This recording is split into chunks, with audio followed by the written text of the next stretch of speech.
Jérémie, chapitre 10. Écoutez la parole que l'Éternel vous adresse, maison d'Israël. Ainsi parle l'Éternel, n'imitez pas la voix des nations, et ne craignez pas les signes du ciel, parce que les nations les craignent. Car les coutumes des peuples ne sont que vanité. On coupe le bois dans la forêt, la main de l'ouvrier le travaille avec la hache, on l'embellit avec de l'argent et de l'or, on le fixe avec des clous et des marteaux, pour qu'il ne branle pas. Ces dieux sont comme une colonne massive, et ils ne parlent point. On les porte, parce qu'ils ne peuvent marcher. Ne les craignez pas, car ils ne sauraient faire aucun mal, et ils sont incapables de faire du bien. Nul n'est semblable à toi, ô Éternel. Tu es grand, et ton nom est grand par ta puissance. Qui ne te craindrait, roi des nations? C'est à toi que la crainte est due, car, parmi tous les sages des nations et dans tout leur royaume, nul n'est semblable à toi. Tous ensemble, ils sont stupides et insensés. Leur science n'est que vanité, c'est du bois. On apporte de Tarsis des lames d'argent, et d'Uphaz de l'or. L'ouvrier et la main de l'orfèvre les mettent en œuvre. Les vêtements de ces dieux sont d'étoffes teintes en bleu et en pourpre, tous sont l'ouvrage d'habiles artisans. Mais l'Éternel est Dieu en vérité, il est un Dieu vivant et un roi éternel. La terre tremble devant sa colère, et les nations ne supportent pas sa fureur. Vous leur parlerez ainsi.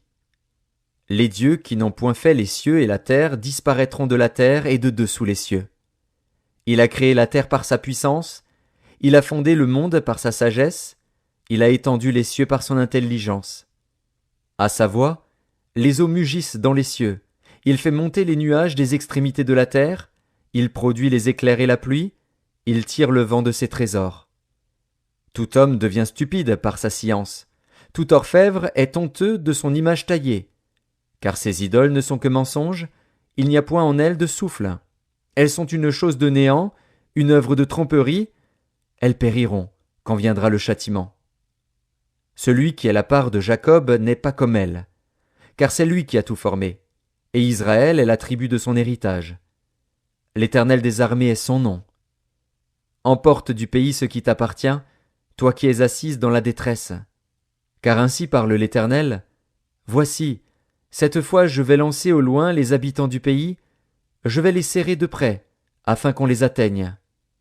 Malheur à moi, je suis brisé, ma plaie est douloureuse, mais je dis, c'est une calamité qui m'arrive, je la supporterai.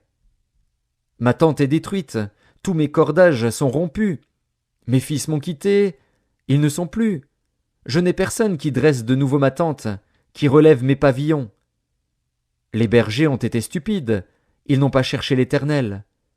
C'est pour cela qu'ils n'ont point prospéré, et que tous leurs troupeaux se dispersent. Voici, une rumeur se fait entendre. C'est un grand tumulte qui vient du septentrion pour réduire les villes de Juda en un désert, en un repaire de chacals. Je le sais, ô Éternel. La voix de l'homme n'est pas en son pouvoir. Ce n'est pas à l'homme, quand il marche, à diriger ses pas. Châtie-moi, ô Éternel, mais avec équité, et non dans ta colère, de peur que tu ne m'anéantisses. Répands ta fureur sur les nations qui ne te connaissent pas, et sur les peuples qui n'invoquent pas ton nom. Car il dévore Jacob, il le dévore, il le consume, il ravage sa demeure.